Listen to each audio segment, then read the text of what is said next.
আপনার কাছে যদি ছোলার ডাল আর মুরগির বুকের মাংস থাকে তাহলে একসাথে দিয়ে দিন, আর দেখুন কি মজার একটা কাবাব তৈরি করে নেওয়া যায়। আরও দেওয়া হচ্ছে আধা লিটার পরিমাণ দুধ, আর অনেক কিছু এখানে দেওয়া হবে, তাই ভিডিওটা না টেনে দেখতে থাকুন। ছোলার ডাল পানিতে ভিজিয়ে রাখা হয়েছিল 1 ঘন্টার মতন, এরপর ভালো মতন ধুয়ে তারপর এখানে ব্যবহার করা হচ্ছে। দেওয়া হচ্ছে আস্ত কয়েকটা শুকনো মরিচ, আস্ত কয়েকটা কাঁচা মরিচ, আদা রসুন বাটা 1 চা চামচ করে, দারচিনি আর এলাচ দেওয়া হচ্ছে, লাল মরিচ গুঁড়া আধা চা চামচ, ধনিয়া গুঁড়া আধা চা চামচ, এরপর দেওয়া হচ্ছে স্বাদ মতো লবণ। এবার দেওয়া হচ্ছে পেঁয়াজ কুচি সামান্য, এবার দেওয়া হবে ভাজা জিরা গুঁড়া আধা চা চামচ, এবার দেওয়া হচ্ছে সামান্য কালো গোলমরিচ গুঁড়া। অনেক কিছু কিন্তু দেওয়া হলো, কী মশলা দেওয়া হলো সেগুলো ঠিকভাবে ধরতে পেরেছেন কিনা জানি না, তবে যদি বুঝতে না পারেন তাহলে একটা কমেন্ট করে জানাতে পারেন, আমরা উপকরণগুলোর নাম এবং পরিমাণটা কমেন্ট করে জানিয়ে দিব। এবার সব কিছু কিন্তু খুব ভালো মতো নেড়ে মিশিয়ে নেওয়া হচ্ছে, এরপর ভালো মতন জাল করে সিদ্ধ করে নেওয়া হবে। আর লিকুইড দুধ যে দেওয়া হলো তা একদম শুকিয়ে ফেলা হবে। এই সময় কিন্তু আপনি একটা কমেন্ট করে জানাতে পারেন আজকের ভিডিওটা আপনি কোন জায়গা থেকে দেখছেন। ভালো মতন জাল করে একদম সব কিছু শুকিয়ে ফেলা হয়েছে। ভিডিওতে যেমন দেখতে পাচ্ছেন ঠিক এরকমভাবেই শুকিয়ে ফেলা লাগবে। আর এই সময় কি দারুণ একটা গ্রান বের হয়, মনে হয় যেন মুরগির মাংসটা আপনি এখনই খেয়ে ফেলতে পারবেন। সব কিছু খুব ভালো মতন সিদ্ধ হয়ে গেল। এবার ডাল থেকে প্রথমে মাংসগুলোকে আলাদা করে একটা বাটিতে উঠিয়ে নেওয়া হচ্ছে। ডাল থেকে মুরগির মাংসগুলো উঠিয়ে নেওয়া হয়ে গেলে এবার ডালের ভেতর যে দারচিনি এলাচ দেওয়া হয়েছিল সেগুলো উঠিয়ে ফেলে দেওয়া হচ্ছে। দারচিনি আর এলাচ উঠিয়ে ফেলে দেওয়ার পর একটা ম্যাশার নিয়ে খুব ভালো মতন ডালগুলোকে ম্যাশ করে নেওয়া হচ্ছে। দেখতেই পাচ্ছেন ডালগুলোকে কীভাবে ম্যাশ করে নেওয়া হচ্ছে। যাদের কাছে এরকম ম্যাশার নেই তাদের কিন্তু চিন্তার কোনো কারণ নেই, তারা শিলপাটায় বেটে নেবেন। তারপরও এই কাবাবটা খাওয়া মিস করা যাবে না।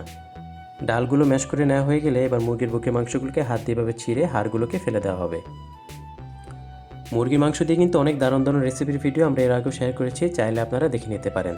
আর এরকম মজার মজার ভিডিও দেখতে চাইলে পেজটা এখনই ফলো করে রাখুন। মুরগির বুকের মাংস এবং ডাল আবার ম্যাশ করে নেওয়া হচ্ছে, এরপর আরও কিছু জিনিস এখানে দেওয়া হবে, তারপর কাবাবটা বানানো হবে। এবার এখানে দেওয়া হচ্ছে পেঁয়াজের বেরেস্তা সামান্য, ধনিয়া পাতা কুচি সামান্য, এরপর দেওয়া হবে 2টা ডিম।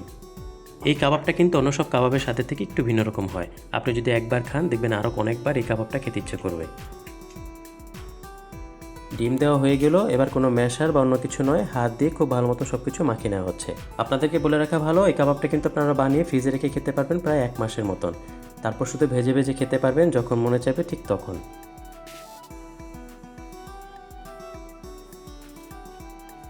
সব কিছু হাত দিয়ে খুব ভালো মতন মাখিয়ে নেওয়া হয়ে গেল। এবার 2 হাতে মাখিয়ে নেওয়া হয়েছে তেল।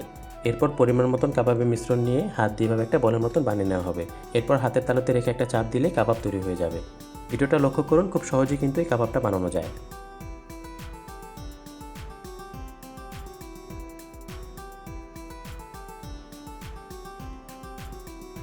বেশ কয়েকটা কাবাব এভাবে বানিয়ে নেওয়া হয়েছে। এবার সোজা চলে যাচ্ছি আমরা গরম তেলের কাছে। গরম তেলে এক এক করে কাবাবগুলো ছেড়ে দেওয়া হবে, তারপর ভাজতে হবে।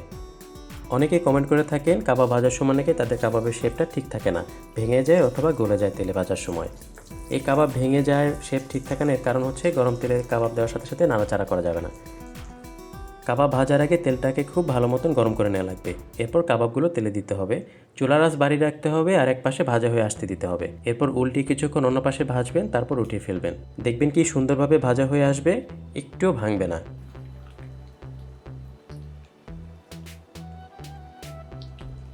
কাবাবগুলো 2 পাশ থেকে ভাজা হয়ে আসলে তেল ছেঁকে উঠিয়ে নেওয়া হচ্ছে। এরপর গরম গরম পরিবেশন করা হবে এবং এখনই খেয়ে দেখব কাবাবগুলো কেমন হয়েছে খেতে। আর আপনারাও বাসায় বানাবেন আর গরম গরম ভেজে খেয়ে দেখবেন।